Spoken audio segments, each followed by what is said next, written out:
Bom, eu vou começar a apresentar o material dessa semana. Gente, em relação à redação, a proposta que eu mandei para vocês, vocês tiveram dificuldade?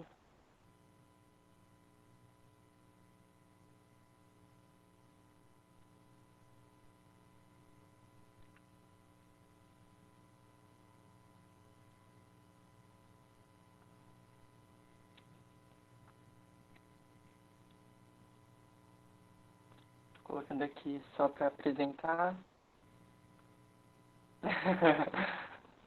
Eu deixei uma proposta lá no Google Sala de Aula, tá?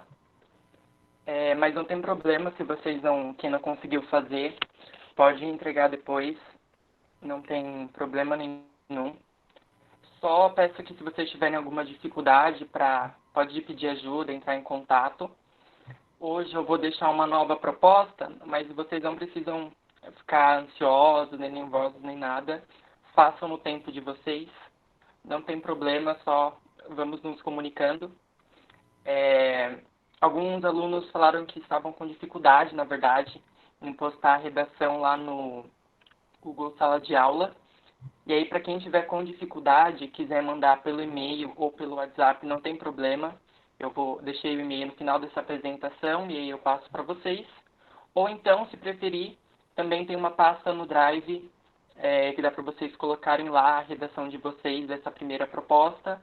E eu vou criar uma outra pastinha para a proposta de número 2 também, tá bom?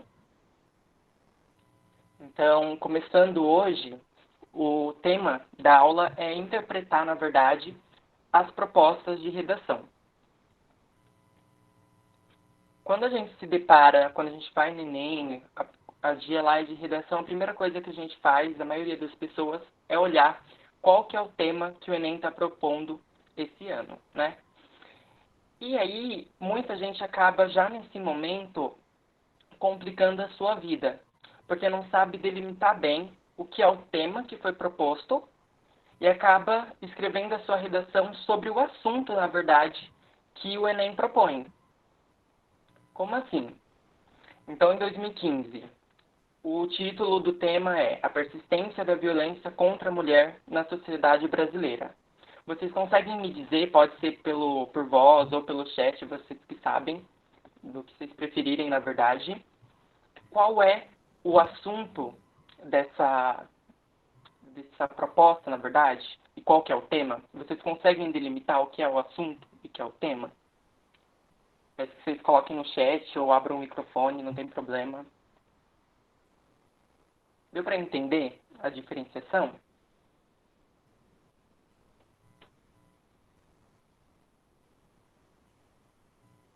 Vou fazer esse primeiro, então. Quando a gente fala de a persistência da violência contra a mulher na sociedade brasileira,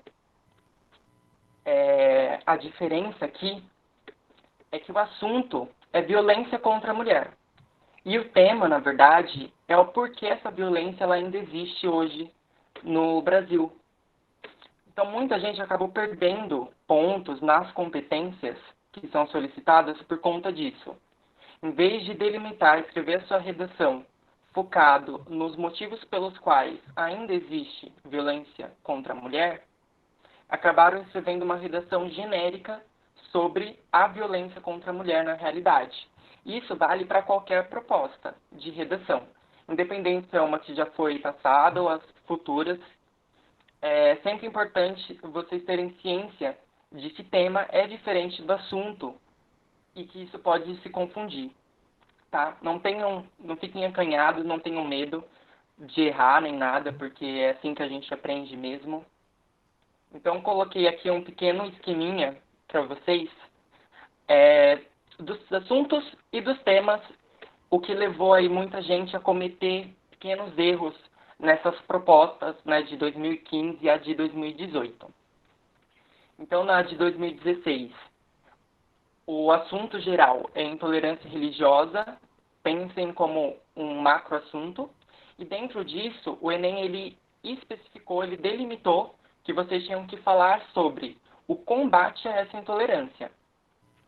Isso é uma estrutura que existe em toda a proposta do Enem, gente. Independente de como estiver escrito, eles colocam, tem um assunto maior e tem um assunto específico, que é o que eles estão propondo, na verdade, que vocês dissertem, tá? Isso vale para todas as propostas. Então, em 2017, o tema, a situação do surdo no Brasil, o assunto, na verdade, né? A situação do surdo no Brasil, a educação do surdo no Brasil. O que a gente tem que falar sobre educação de forma geral para o surdo? Não. As dificuldades que existem nessa educação, né? Então, por que é mais difícil para o surdo, ou o que impede, na verdade, que ele tenha uma educação de qualidade? Quais são as dificuldades enfrentadas pelo professor e pelo aluno surdo? Essas são as delimitações que a gente precisa ter em mente quando a gente vai fazer uma redação para o Enem. E isso é muito importante, que assim que a gente lê ali aquele tema, a gente pare um pouco e faça a delimitação. Quais que são as palavras-chave aqui nesse tema? Qual que é a palavra que vai direcionar o meu pensamento, o meu foco? Você conseguiu encontrar isso, você vai conseguir traçar um caminho melhor nessa produção textual, tá bom? E aí, de 2018, a gente tinha falado um pouco na aula passada, que o tema geral que muita gente acabou, né, o assunto geral, e muita gente acabou errando, é porque estava lá o uso da internet, a manipulação do usuário, e aí muita gente foi para fake news, muita gente foi para a divulgação de notícias falsas em diversas mídias sociais, enfim. E quando o Enem tinha especificado, na verdade, que era essa manipulação, porém, através do controle de dados, através do que você preenche e do que você acessa na internet. Aqui eu trouxe um meme, né? Acho que isso acontece com muita gente, confiante antes de ler o tema e os textos motivadores da redação, após ler e perceber que não sabe nada. Quem aí já passou por isso? Alguém aqui já fez Enem? Pode responder só um eu no chat, não tem problema. É muito fácil chegar no Enem e a gente fica louco, pega um tema, não é o que a gente prevê, que é uma caixa de surpresa, né, gente? Tem uma brincadeira que sempre acontece aí, que quando a gente faz Enem, a gente tem aquela caixa surpresa da redação. Às vezes é uma surpresa boa, às vezes é um presente de grego, a gente nunca sabe, a gente nunca está preparado. E não adianta a gente tentar adivinhar qual que é o tema do Enem, porque é muito difícil, por isso que a gente estuda a estrutura, né? Porque a gente sabendo a estrutura que é solicitada, independente do tema que surja, pelo menos o texto você sabe escrever, você tem recursos ali para não ficar sem nada, para não ser tão difícil quanto seria se você não soubesse, se você estivesse ali realmente zerado. Mas e aí? Será que vocês não sabem mesmo nada? Vamos lá, educação para surdo. Vocês já passaram pela época de escolaridade, né? Da época da escola, alguns ainda estão cursando aí ensino médio e tal. Quantos surdos tem na sala de vocês? Pensem. Quando eu fiz ensino médio, tinha quantos surdos na minha sala? Quando eu fiz ensino médio, eu me deparei com a língua brasileira de sinais? Quando eu fiz ensino médio, tinha pessoas com deficiência? Se a resposta é não, ninguém ou nenhuma, aí já está o problema. Você pode não ter parado para pensar, mas ele estava presente na sua vida. Então você tem conhecimento prévio para escrever uma redação, por exemplo, nesse tema. E aí o que eu trouxe hoje? É uma brincadeira, na verdade. Eu trouxe os textos motivadores, na verdade, dessas redações. Eu não trouxe das duas últimas porque acredito que esteja mais fresco na memória de vocês. Tem bastante material disso na internet recente e legal que vocês conseguem encontrar. Então foquei nesses um pouco mais antigos, que já estão meio que esquecidos. E a gente vai ler, então, essas propostas e a gente vai buscar encontrar coisas, conteúdos que a gente consiga aplicar na nossa redação. E isso a gente consegue fazer no Enem mesmo. Você pode separar 10 minutos para você ler e anotar as suas ideias. E perceber ali naqueles textos motivadores qual que é o direcionamento. Então aqui Nesse primeiro texto, esse é do Enem de 2015, é aquele que fala sobre a persistência da violência contra a mulher, para quem não lembra. Nesse primeiro texto motivador, eu grifei algumas coisas, já deixei grifado a palavra entre, e aí a gente tem 1980 e 2010, e só na última década. Só batendo o olho, a gente já percebe o quê? Que são dados recentes. Isso já mostra a continuidade de uma violência. Ela não é agora, ela é antiga, mas olha o número de casos que teve só na última década, né? Teve um aumento na última década. Ou seja, a violência não só continua contra a mulher, como ela tem aumentado. E aí pode ser, ou realmente a violência aumentou, ou as denúncias também aumentaram, o que, na verdade, aconteceu as duas coisas, se a gente for parar para pesquisar. Então, só aqui a gente já consegue perceber no primeiro texto motivador aonde o Enem está nos direcionando. Ele está falando o quê? Da persistência e da continuidade. Né? Então, o texto, né? Nos 30 anos decorridos entre 1980 e 2010, foram assassinados no país acima de 92 mil mulheres, 43,7 mil só na última década. Percebem que ele tem alguns dados nesse texto também? Esses dados, caso você não tenha muito conhecimento sobre o assunto, eles podem ser utilizados como uma argumentação dentro do seu desenvolvimento. Aí você pode colocar lá, de acordo com o mapa da violência do ano de 2012, só na última década, mas, né, você coloca o dado certinho, e você consegue utilizar isso na sua redação, desde que ela seja parte do seu argumento, desde que ela esteja construindo junto com as suas ideias uma argumentação. Você não pode utilizá-la de forma jogada, ela precisa fazer sentido. Tá? E aqui esse segundo texto motivador do Enem, muita gente utilizou como dado mesmo. Isso é legal, vocês podem utilizar esse dado estatístico na sua redação, não tem problema. Então você pode dizer que 51,68% das mulheres relataram ter sofrido violência física, nananã. Mas outra coisa que é interessante nesse texto motivador, que vocês conseguem utilizar no texto de vocês, é porque ele traz exemplos, ele traz os tipos de violência que são sofridas pelas mulheres. Então não é só a violência física, e que muita gente acaba focando apenas nisso. É a violência no geral. A violência psicológica, quando a mulher é abusada, quando ela está em um relacionamento tóxico. Uma violência moral, violência sexual, violência do patrimônio. Então ele traz ali uma lista de violências que são comuns. Isso pode ajudar a enriquecer a sua redação. Então você estando atento aos textos motivadores, você consegue ir coletando, tirando dali assuntos que você pode abordar no seu texto.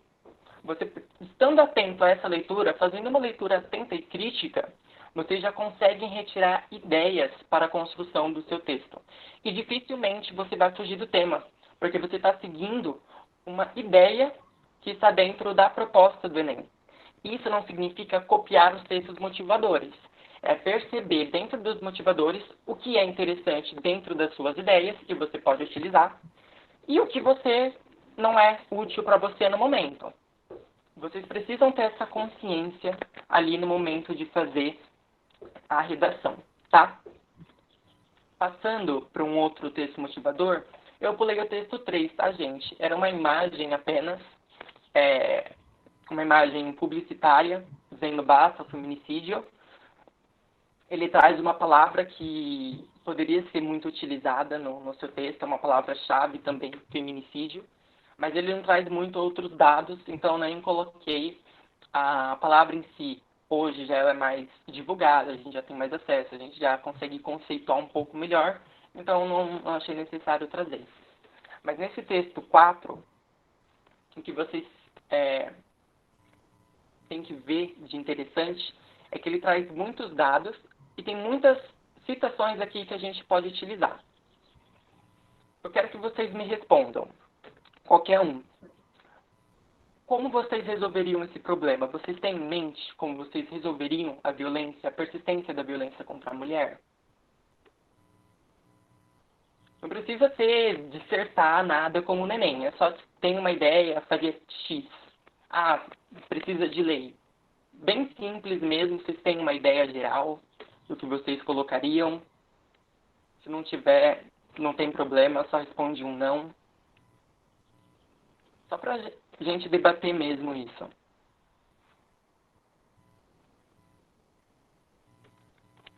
O Jonathan disse que acha que um ponto a discorrer seria o combate ao machismo estrutural, com certeza.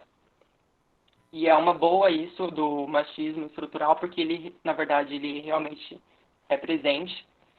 E acredito que depois dessa redação, mais pessoas se interessaram pelo assunto, né? Mas caso você não tenha noção nenhuma, esse quarto texto motivador, ele consegue direcionar o seu olhar. Quer ver como isso acontece? Como ele te ajuda a construir a sua proposta de intervenção? Então vamos para a leitura. Com base na Lei Maria da Penha, mais de 330 mil processos foram instaurados apenas nos juizados e várias especializados. Mais de 330 mil. E aí depois ele traz um dado, o número, né, correto, que é 362.216 processos que envolvem a Lei Maria da Penha, chegaram entre setembro de 2016 e março de 2011.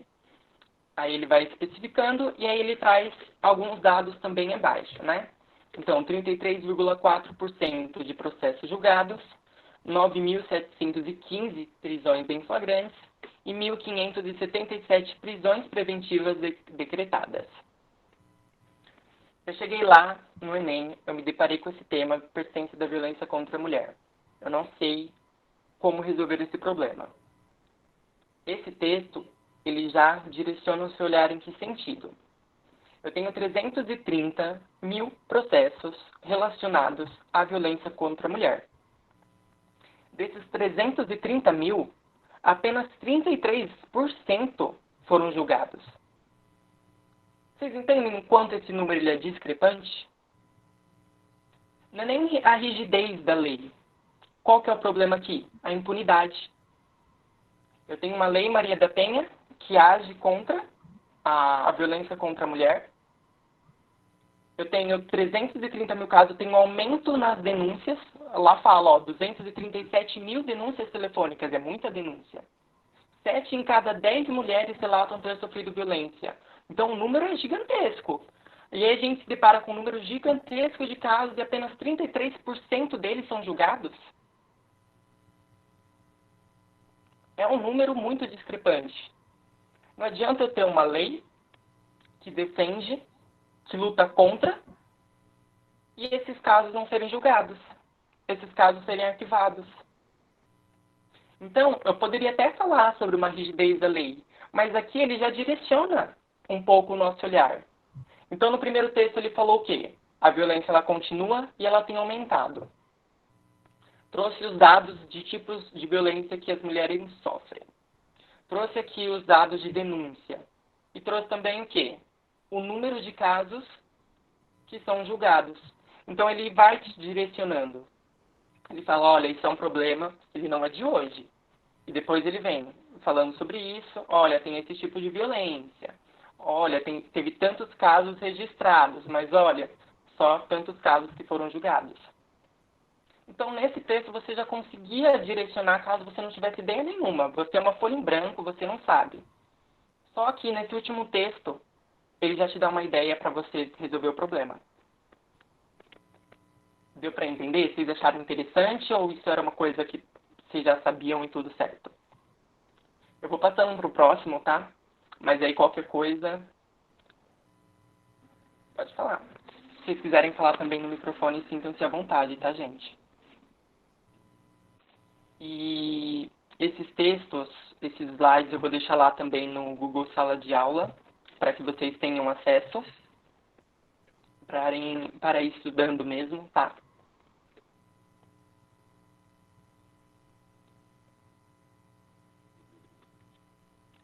E aí, qual a diferença da impunidade e a falta de rigidez da lei? Bom, porque parece que você colocou como coisas diferentes. Então, em relação à impunidade, à falta de rigidez, na verdade, assim, Eu concordo que muitas vezes a lei ela não é rígida o suficiente. Mas quando a gente fala também de leis e impunidade, a gente tem que ter em mente que mesmo que a lei ela seja rígida, é preciso que ela seja julgada, entendeu? Então aqui, o que dentro dessa proposta ele dá a entender? Existe uma lei que, mesmo que ela não seja tão rígida, ela trata de maneira geral sobre a violência contra a mulher. E é importante para que essa violência ela diminua, não só que essa lei seja mais rígida, mas principalmente que haja denúncias e que essas denúncias sejam averiguadas. É a mesma coisa se a gente for pensar no surdo. A gente tem uma legislação muito completa e até reconhecida mundialmente sobre os direitos que o surdo tem e como deve ser a educação para o surdo. Só que o que acontece? Essa lei, ela muitas vezes não é colocada em prática. Então aí que está a diferença. Você pode ter uma lei que ela é coerente com o problema, porém, ela não é efetivada na vida prática das pessoas, dos cidadãos. Então essa é a diferença que às vezes a gente precisa ter. Eu posso sim falar sobre a rigidez, mas não adianta eu ter uma lei rígida se ela não vai ser cumprida. Não adianta eu ter uma lei rígida e ela ficar por isso mesmo. Então essa é uma linha bem tênue, na verdade, mas é isso. E aí, no Enem 2016, deixa eu só voltar para mostrar o tema.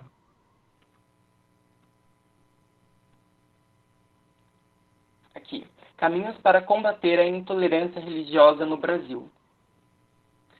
Aqui é a mesma coisa, a gente teve vários textos motivadores, geralmente nem traz de 3, 4 textos motivadores que a gente consegue utilizar. Diferente do anterior, aqui eu não vou focar tanto nos dados, a gente vai perceber agora quais palavras que estão presentes nesses textos motivadores e que podem ajudar a gente na construção da nossa redação também, tá bom? Então vamos lá. O texto 1. Lembrando que é intolerância religiosa, tá?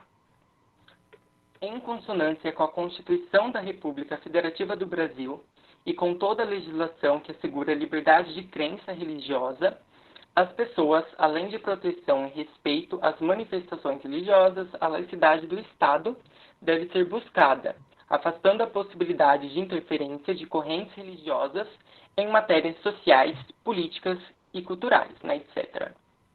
E aí no texto 2, ele traz: o direito de criticar dogmas e encaminhamentos é assegurado como liberdade de expressão, mas atitudes agressivas, ofensas e tratamento diferenciado a alguém em função de crença ou de não ter religião são crimes. Aqui eu quero que vocês percebam comigo palavras-chave que podem ser utilizadas no seu texto. Às vezes a gente não tem um conhecimento vasto do tema proposto, mas a gente fazendo essa seleção de palavras, a gente consegue direcionar também a nossa redação. Então, olhando esses dois textos motivadores, vocês conseguem destacar alguma palavra? Coloque no chat, pode responder. Qualquer uma. Qualquer palavra que te ajude a direcionar, a manter um foco. Laicidade é uma delas. Então, a laicidade do Estado. Também tem outra que, se vocês pararem para pensar, e ela aparece mais de uma vez, que é liberdade, né? Então, a gente traz aqui liberdade e a laicidade. A liberdade de escolha, a liberdade religiosa, o Estado ser laico, então cada um tem o direito e a liberdade e a autonomia de ter ou não uma religião e de, independente da religião que tenha, ser respeitado por isso.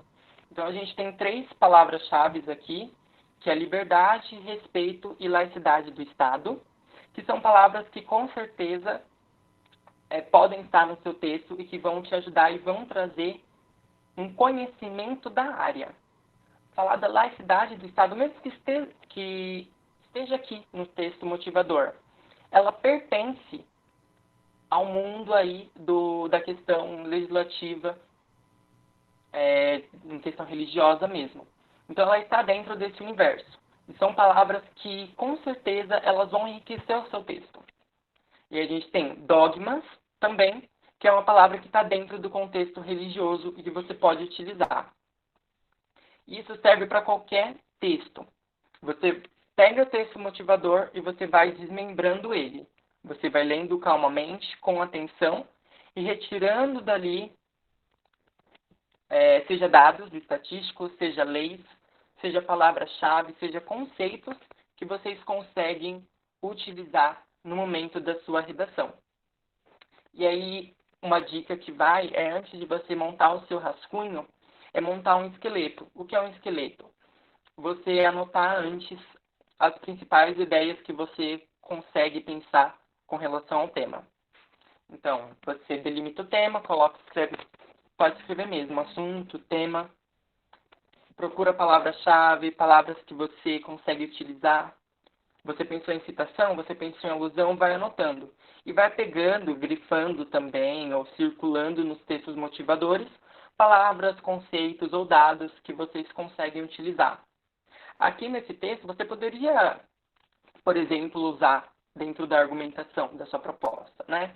Então, de acordo com o Código Penal, artigo 208, você pode utilizar isso para enriquecer a sua proposta, a sua redação, o seu texto dissertativo argumentativo. Quando a gente fala de argumentar, a gente está falando de convencer o leitor, de convencer quem vai corrigir a sua proposta, tá bom? Eu estou passando muito porque esses textos eles são bem parecidos e é mais para a gente perceber como a gente pode utilizar de formas diferentes os textos motivadores, tá? Então aqui tem outro gráfico. Esse gráfico vocês também conseguiriam utilizar facilmente na sua argumentação. Ali fala que a principal religião que sofre aí a intolerância religiosa são as de matrizes afro-brasileiras, né? Então são dados estatísticos que você consegue utilizar. E você consegue ir retirando, desmembrando desses textos alguns conceitos, algumas coisas que vão enriquecer ali a sua redação. E aí chegamos ao Enem 2017. Trouxe esse meme novamente, né? Meu amigo pôs na redação que precisavam fazer rampas para os surdos. Complicado, bem complicado. Por que eu trouxe esse meme? Muita gente encontrou dificuldade em dizer qual era a dificuldade e dar uma proposta de intervenção para isso. E igual nos textos que a gente viu, os textos motivadores também delimitam. Então aqui tem palavras-chave também. Desculpa. Aqui. Tem palavras-chave que vocês conseguem perceber no texto motivador. Então, direito, a inclusão, a aprendizagem, a qualidade da educação, educação por si, né? O ensino bilíngue, libras, autonomia, participação. Se vocês pararem e fazer uma leitura atenta, vocês vão perceber que educação, que inclusão, que direito, que participação, eles aparecem mais de uma vez dentro desse texto. Libras, bilíngue, né? Libras e educação bilíngue aparece diversas vezes em vários dos textos motivadores desse Enem. Diversos mesmo. Aqui, gente, está errado a data, tá, do tema do Enem, mas quando eu for passar para vocês no Google Sala de Aula, eu coloco certinho, esse é de 2017, se não me engano. E aí você consegue perceber, então, só nessas palavras, um direcionamento. E aí, aqui, no texto 4 também traz a mesma coisa, comunicação, expressão, garantia de direito, e mais uma vez, a língua brasileira de sinais. Então aqui vocês percebem que eles também direcionaram nosso foco dentre várias possibilidades de resolver o problema, de facilitar a educação para o surdo. Aqui eles delimitam que a língua brasileira de sinais é um caminho efetivo para que tenha uma educação de qualidade. quando a gente fala de educação para deficientes, seja ele qual for, a gente precisa ter em mente que eles possuem um impedimento. O que é um impedimento? É uma dificuldade que pode ou não trazer aí dificuldades para o ensino também. E aí a gente tem são soluções, às vezes são metodologias de ensino. Métodos de ensino são práticas, na verdade, que o professor toma para fazer uma aula, ou seja, ajustes no espaço escolar, por exemplo. Então, se a gente pensa num cadeirante, qual que é a dificuldade dele? Na escola só tem escada e ele precisa ter um acesso. Qual seria a resolução? Uma rampa? Isso serve para a estrutura espacial do espaço e isso também serve para a estrutura intelectual, para garantir a qualidade do ensino, para garantir que ele tem acesso. Então, a pessoa surda, tem lá um professor. Se tiver um intérprete, por exemplo, não vai facilitar a comunicação? Não é trazer uma aula diferente para o aluno, que tenha deficiência. É você trazer a mesma aula, o mesmo tema, mas você saber adequar isso ao aluno. Então, o Enem ele já traz isso estampado no seu texto motivador. Para ter uma educação de qualidade, ela precisa ser inclusiva, ela precisa respeitar os limites de cada aluno e precisa trazer a qualidade de ensino para cada um. E para o surdo, um desses caminhos é a utilização da língua brasileira de sinais como primeira língua dele.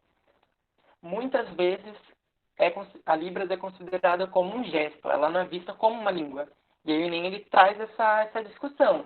Não, ela é uma língua sim, e ela é o caminho de acesso à comunicação, à expressão, à autonomia desse estudante. Então isso já mais uma vez direciona a sua proposta de intervenção. Não só o seu texto, como ele já também pode direcionar a resolução do problema. Eu tenho qual o problema? Esses alunos não têm acesso à qualidade. E por quê? Porque eles não têm os recursos necessários para que eles aprendam.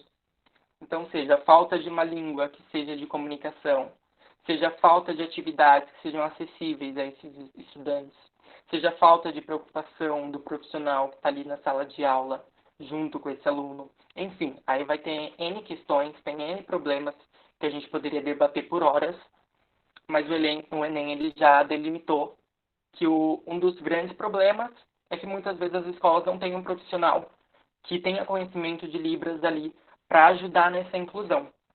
E inclusão é trazer esse aluno para o contexto escolar e não colocar ele numa sala à parte com um professor que faça só Libras e ele tem só o professor aquele aluno. Ele está incluído no contexto escolar, junto com os demais alunos, mas ter acesso a esses recursos. Enfim. Depois que você faz, então, essas leituras dos textos motivadores, você começa a anotar as suas ideias. Joga no papel mesmo. Pode jogar no papel tudo que vocês lembrarem. Lembrou de filme, lembrou de música, lembrou de série. Anota. E aí você vai selecionando e registrando ali, relacionando o que pode ser utilizado na introdução, o que pode ser utilizado no desenvolvimento, o que pode ser utilizado na conclusão e qual anotação que você fez que infelizmente não serve ali para o momento. É importante fazer essa seleção. Aqui, gente, eu trouxe também uma... Tudo bem para vocês? A aula, eu estou indo muito rápido. Se tiver, vocês podem me falar, tá? Como estudar, então, o Enem em casa? A proposta, a redação. Eu trouxe para vocês, eu vou deixar também no Google Sala de Aula, algo que ajuda muito os estudantes, me ajudou também na época, que é você próprio fazer uma autoavaliação das suas redações. Então, deixei um tema, eu vou deixar outro essa semana. Depois que vocês escreverem, peguem um outro dia, reserve meia hora, só para você analisar o seu texto novamente. Então, dentro dessa tabela, você coloca lá a redação, tema 1, sei lá, violência contra a mulher. Da competência 1, que fala sobre as palavras mesmo, né? Se você sabe a ortografia, se você sabe utilizar a norma padrão. Como você fez isso? Você teve muitos erros? Aí você pode dar uma nota de 0 a 200, ou você pode anotar quais foram as dificuldades dentro do campo, mas é importante vocês desenvolverem essa habilidade crítica sobre a redação de vocês, porque isso vai ajudar no dia do Enem a economizar tempo, porque vocês vão parar, vão analisar a sua redação com mais cautela e vocês já vão também para a redação sabendo quais são as suas dificuldades, quais as competências que você precisa aprimorar, quais são as competências que você tem mais facilidade. Isso vai ajudar, mais uma vez, a direcionar o seu foco. Quais são as minhas dificuldades? Eu, como professor, eu tento enxergar isso através das redações que vocês me mandam, das dúvidas que vocês tiram, dos comentários que vocês fazem. E isso é muito bacana e é o meu trabalho. Vocês se conhecem melhor do que eu conheço cada um de vocês, né? Então, muitas vezes, quando você está fazendo a redação ali na sua casa, você pesquisa. Então, eu não consigo saber se aquela citação que você utilizou, você já sabia ou você pesquisou na hora. Mas você sabe, você tem que ser sincero com você mesmo. Eu tenho dificuldade com isso. Eu não consegui fazer a minha redação sem pesquisar nada. Então, o que eu tenho que trabalhar? Trabalhar e escrever sob pressão. Trabalhar e escrever redações que eu não tenho tanto conhecimento. Então, vocês precisam delimitar esse foco também. Isso vai ajudar vocês a entenderem quais são as dificuldades que vocês possuem para ir aprimorando até chegar ao dia tão esperado do Enem, para que vocês possam tirar uma nota bem legal. Gente, e aqui, essa aula, na verdade, é mais um bate-papo das propostas, como a gente pode tirar coisas da redação, e eu aproveitei e trouxe uma lista de alguns conectivos que vocês podem utilizar também na redação, tá? Então, conectivos, eles são utilizados para conectar e trazer coesão e coerência para o texto. Ele liga as ideias do seu texto. Então, depois que você leu, você sabe o tema da sua redação. Você leu atentamente, você sabe quais são o que você pode utilizar dos textos motivadores. Você registrou, selecionou e relacionou as suas ideias. E agora você vai para o seu rascunho. Aqui entra a utilização dos conectivos. Eu recebi algumas redações e muitas vezes a gente repete, né? Eu vi essa dificuldade de repetição, às vezes, de um mesmo conectivo, de uma mesma conjunção. Então, eu já trouxe aqui logo de cara uma lista de conjunções variadas que podem ajudar vocês na construção. Eu não vejo problema de vocês escreverem a redação com uma lista de conjunções, desde que isso seja com uma prática, para vocês irem praticando, porque vocês não vão decorar todas elas para o dia do Enem, não adianta. Mas se vocês utilizarem como um recurso, isso pode facilitar bastante vocês escreverem uma redação coesa, coerente e que tenha ideias unidas. Se a gente parar e ler texto de redação nota 1000, por exemplo, como eu disse na aula passada, eles têm uma estrutura de texto circuito, né? Então, um parágrafo se conecta ao outro e a conclusão ela se conecta também à introdução. Então, uma ideia vai se conectando à outra. E isso acontece através do uso de conectivos. Por isso que eles são tão importantes. Eles trazem a fluidez e o ritmo do texto. E isso torna a leitura menos cansativa para o corretor e enriquece o que você está escrevendo, tá? Então, dentre os conectivos de comparação, tem uma pequena listinha, né? Tal qual, assim como, bem como também, igualmente. Você pode utilizá-las de diversas maneiras, né? Tem de explicação, enfim. Eu deixei comparação, explicação, conclusão, tem de oposição, adição e tempo, ênfase, finalidade e alternativa. Só passei falando dos tipos. Todas essas conjunções elas podem ser utilizadas. As alternativas é o que vocês menos vão conseguir encaixar na sua proposta, tá? Ela está por último, na verdade, porque é um tipo de conectivo que é pouco utilizado na estrutura. A gente tem ou, ora, nem. Então, como a gente utiliza essa alternativa no texto dissertativo argumentativo, é que é mais complicado. Mas todas as outras vocês vão conseguir encaixar melhor na proposta de redação de vocês vão conseguir utilizar melhor no texto, tá?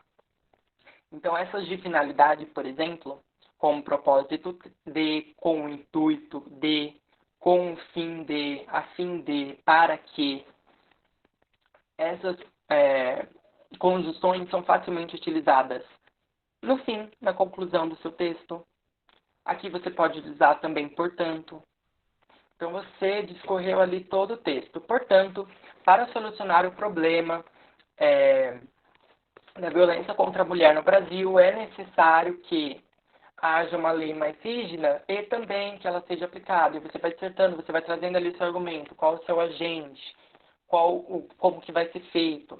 Então, o conectivo ele vem de cara já unindo as ideias, tá? Eu vou passar aqui essa lista de conectivos, mas eu vou deixar para vocês e eu vou comentar depois, novamente, mais a fundo sobre como utilizá-los e com exemplos, tá? Eu só queria aqui já deixar registrado para vocês um pequeno cronograma das próximas aulas. Como eu disse, essa aula é mais para entender o que a gente consegue retirar da proposta do Enem, mas as próximas aulas, inclusive, a gente vai focar mais na produção mesmo, agora, efetivamente, tá bom? Eu vou trazer, então, para vocês a respeito de conclusão e do método Coringa. O que é o método Coringa? São citações e alusões históricas que vocês conseguem encaixar e utilizar em diversos temas de redação. Então, você consegue encaixar numa redação sobre educação, numa redação sobre saúde, uma mesma citação. Lógico, de forma consciente. Então, a gente vai discutir os prós e contras e como a gente pode utilizar essas citações e alusões que são coringas, que são facilmente utilizadas em diferentes textos, em diferentes propostas. É um tema bem legal, e aí eu vou querer bastante a participação de vocês, e vocês podem trazer ideias, por isso eu já estou falando agora, tá? Para vocês trazerem ideias também em relação a isso, para a gente conseguir discutir, porque é importante ao utilizar essas citações e alusões que a gente não se torne refém disso, que a gente não perca a autoria por conta disso, tá? Então, vou deixar aí como lição de casa para vocês darem uma olhada sobre como funciona, mas na aula a gente vai debater mais sobre isso, eu vou trazer exemplos, vou trazer listas de citações, de alusões, de frases prontas, para se utilizar como um recurso final na sua redação. Não lembro de nada, não sei de nada, mas eu sei que a citação X eu posso utilizá-la como um dos meus argumentos. E aí a gente vai falar bastante sobre isso, vai fazer análise de redações, uma brincadeira, né, vendo redações que foram muito pontuadas e pouco pontuadas, para a gente perceber os principais erros e acertos. E aí eu queria propor também um plantão de dúvidas. Vai ser uma aula, um bate-papo para vocês perguntarem mesmo, tirarem as dúvidas que vocês têm, focarem nas principais dificuldades com relação à redação do Enem, tá? Aqui, a próxima... Só voltando aqui, para vocês está de boa fazer dessa forma, esse pequeno cronograma? O que vocês acham? Se estiver de boa para vocês, eu vou deixar também lá no Classroom esses slides com esses temas das próximas aulas, tá? E vai ser bem legal. Acho que vocês vão gostar, principalmente dessa aula de métodos coringas, para a gente delimitar essas dificuldades e o que a gente consegue utilizar dentro da redação do Enem de forma aí diversa, diversificada, independente da proposta que seja. Porque o tema é muito difícil a gente acertar, mas se a gente sabe a estrutura e se a gente tem conhecimentos que podem ser aplicados em diferentes contextos, a gente vai mais preparado, a gente é pego menos de surpresa, tá bom? E aí, então, voltando para as conjunções. Deixa eu ver se esse é a primeira. Aqui, esse é a primeira. Então, as conjunções de comparação, como o próprio nome já diz, elas devem comparar as ideias, e aí você pode utilizar dentro de um parágrafo, ou de um parágrafo para o outro, tá? Essas daqui são mais utilizadas dentro da estrutura do parágrafo. Dificilmente a gente utiliza na união do parágrafo de desenvolvimento 1, por exemplo, para o parágrafo de desenvolvimento 2, tá? Então, vamos lá. Por analogia, de acordo com, da mesma forma, segundo, conforme, tal qual, assim como, bem como também.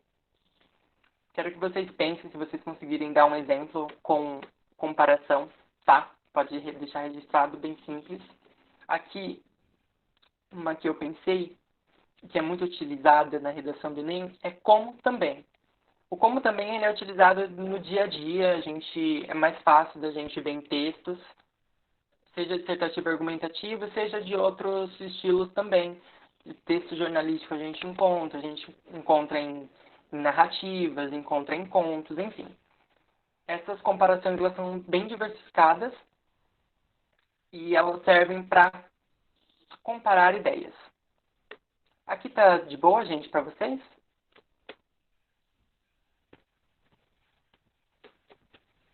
Tranquilo? Então tá bom, eu vou seguindo.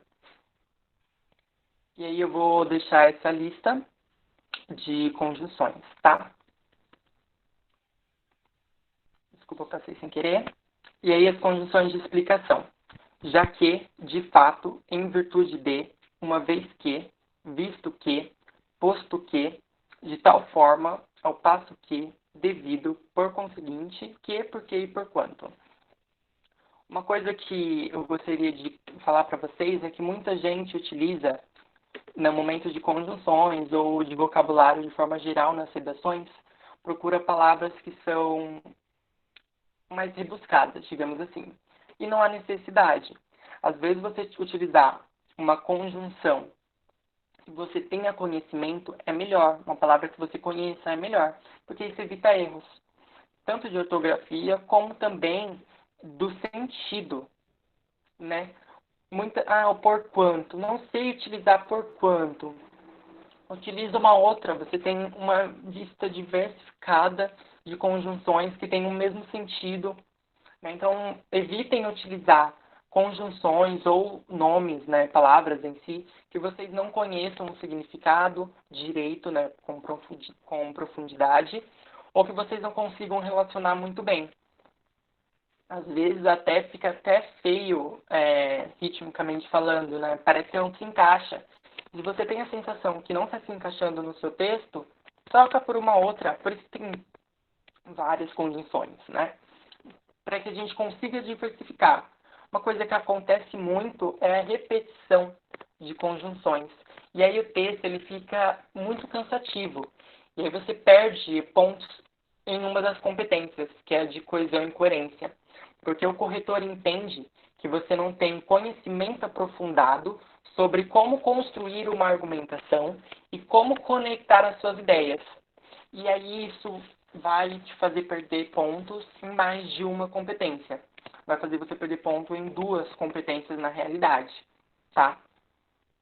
E aí, em conclusão, também, em suma, portanto, assim, assim sendo, dessa forma, logo, pois, por isso. Então, tá vendo? É uma lista realmente diversificada. Eu vou deixar também em PDF para que vocês tenham acesso, para que vocês consigam utilizar para ficar mais fácil do que no slide, não precisa ficar colocando toda hora e caçando no slide isso. E eu vou colocar também já com exemplos focados em redação do Enem, vou pegar de redações já prontas, para que a gente consiga perceber nessa listinha, para vocês poderem se direcionar, tá bom? Então aqui, oposição, exceto, contudo, todavia. Essa ideia de oposição é de ideias contrárias, tá? Então, vamos lá. Apesar de ser reconhecida em 2002 como segunda língua oficial do Brasil, a língua brasileira de sinais ainda é pouco utilizada. Aí, sei lá, todavia, percebe-se um aumento graduado na incorporação dentro de instituições de ensino com foco na educação inclusiva. Você pode utilizar de forma complementar ou de forma a opor a ideia anterior. Aí vai depender da sua proposta, do que você quer trazer como ideia. O que eu tenho como dica é que muita gente utiliza muito o mas e o porém.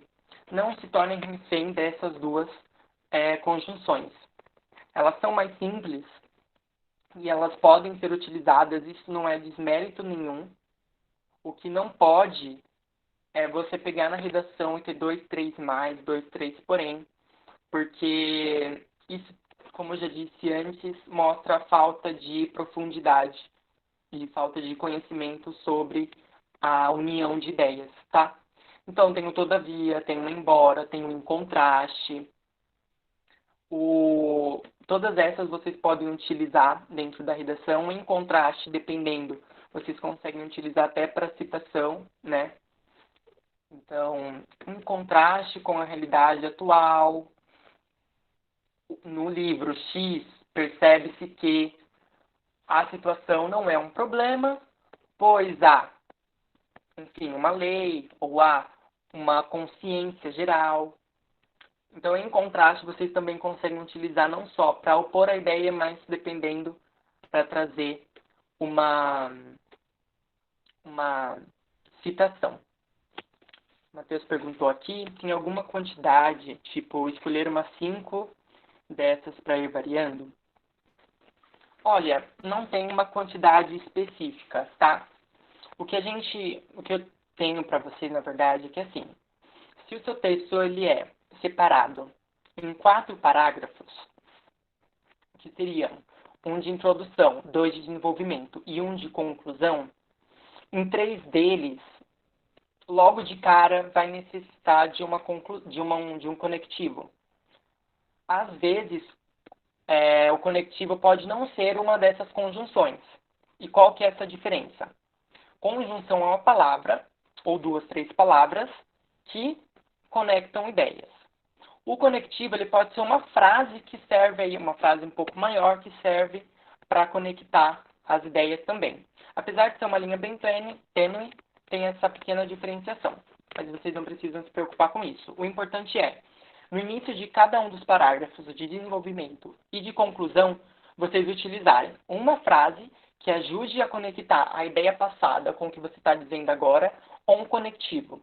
Então, daí você já tem 3 conectivos obrigatórios, né, que são muito utilizados aí no início dos parágrafos. Por que no início? Porque ele conecta, obviamente, com o anterior, como a gente viu na redação da aula passada, né?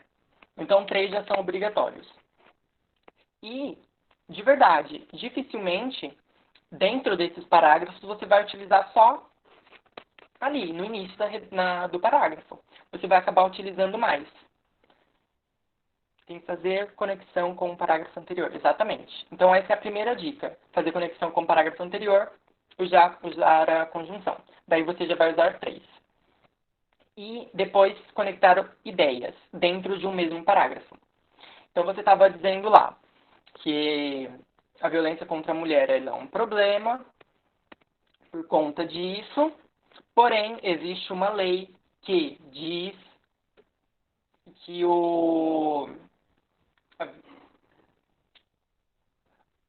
agente, na verdade, da agressão sofre pena de tanto tempo. Aí você já usou outra. Então, eu diria que de 7, 8 conectivos, mais ou menos, a gente utiliza dentro de uma redação. Às vezes mais, às vezes menos, depende do seu estilo de escrita. Mas 5, com certeza, você vai utilizar. Só procura variar os conectivos, sempre no início de parágrafos e sempre que você vai conectar uma ideia a outra. Você pode utilizar a vírgula, você pode usar o ponto e usar junto a isso o conectivo. Então, se você vai exemplificar, né? Percebe-se durante a pandemia um aumento da violência doméstica.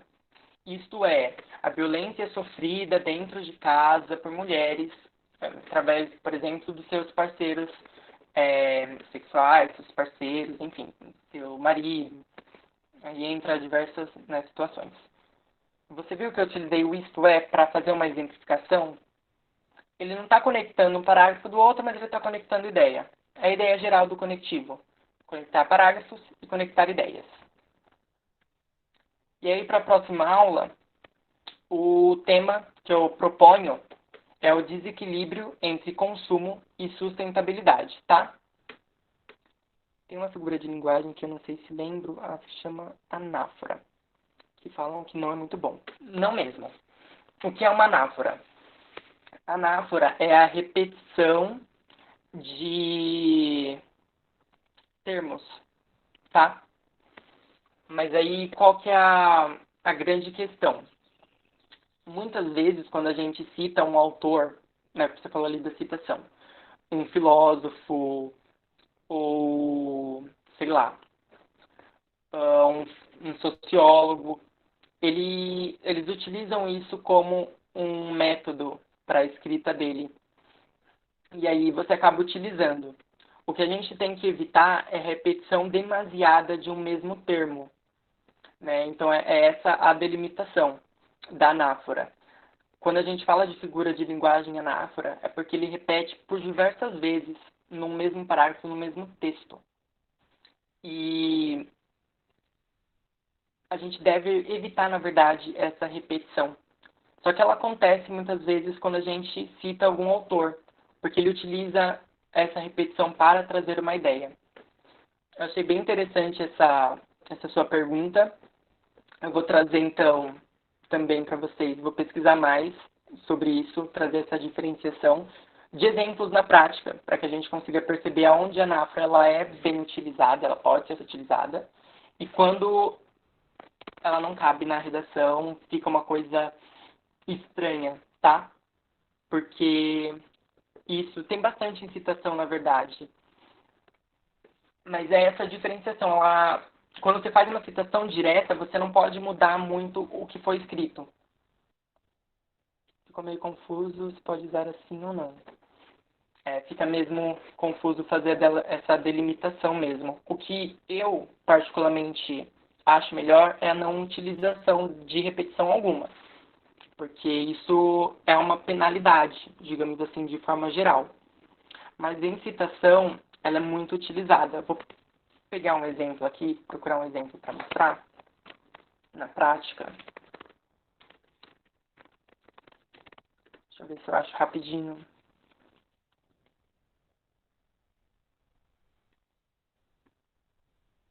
Porque assim, a delimitação que a gente fazia é porque a gente pode utilizar a anáfora e ela é utilizada para referenciar uma ideia que já foi passada antes, sabe? Então, ela retoma uma ideia que foi passada. E aí ela é ok. O que ela não pode se tornar é repetição. Então, quando a gente pesquisa sobre conceito, por exemplo, de anáfora, ela traz isso consigo, que é a referência a um termo que foi utilizado anteriormente. A referência a algo que foi antes passado, tá? Então, vamos lá. O presidente, estou procurando algum exemplo que seja bem simples. Aqui, o presidente recusou-se a falar com a empresa. É uma anáfora, por exemplo. O recusou-se, ele está voltando para quem? Para o presidente. Então, em vez de eu retomar o presidente, eu utilizo dessa estrutura, dessa figura de linguagem para retomá-lo. E aí, beleza.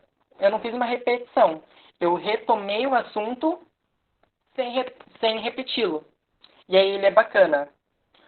Quando a anáfora ela não é bacana, é quando eu vou repetir de novo o presidente. Isso também é.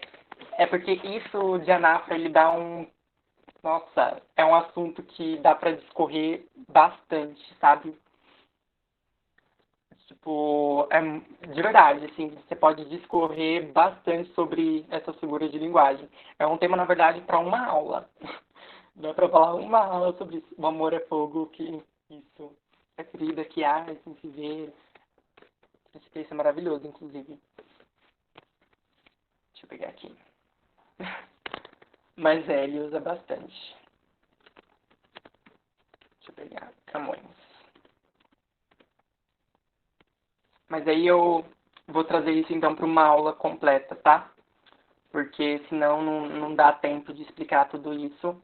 Porque tem, na verdade, muitas nuances quando a gente fala de anáfora. E aí a gente vai entrar também em outras figuras de linguagem, quando a gente começa a fazer essa delimitação, tá? Mas se você percebe bastante, amor é fogo que arde sem se ver. É ferida que dói, é a repetição do constantemente. E aí você empobrece. Dentro de um poema ele é legal, porque permite o ritmo. Ele deixa o ritmo fluido. Dentro de um texto dissertativo argumentativo, ele deixa o texto ele deixa repetitivo. Ele também traz o ritmo, só que ele fica um ritmo repetitivo. Para a poesia é uma característica legal, porque ajuda na memorização e na melodia. No texto dissertativo, ele soa como você não tem um aprofundamento, na verdade. Mas na poesia fica lindo, fica muito legal, fica fofo, super bacana. No texto dissertativo, argumentativo, a gente toma muito cuidado para não ficar um clichê ou não ficar uma coisa superficial. Desculpa não trazer mais sobre isso, tá? Mas aí eu prometo que numa próxima aula a gente faz uma delimitação melhor do não só da Nafra, mas de algumas outras figuras de linguagens que eu acho que são bacanas para vocês terem noção, tá bom? E é isso. Tem alguma dúvida? Quer perguntar alguma outra coisa? O tempo da aula já deu, né?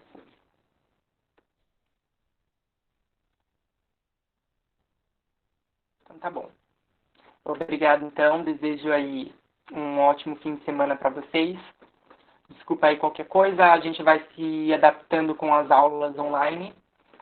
E as próximas aulas eu acho que vai ser bem legal, porque a gente vai focar mais agora na produção textual, ver em exemplos, ver na prática, que vai ser bem bacana, tá? Obrigado. Um bom fim de semana.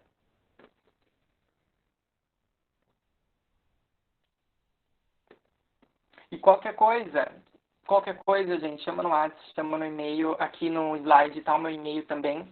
Pode mandar, não tem problema, no Google Sala de Aula, sem medo, tá? Beijão.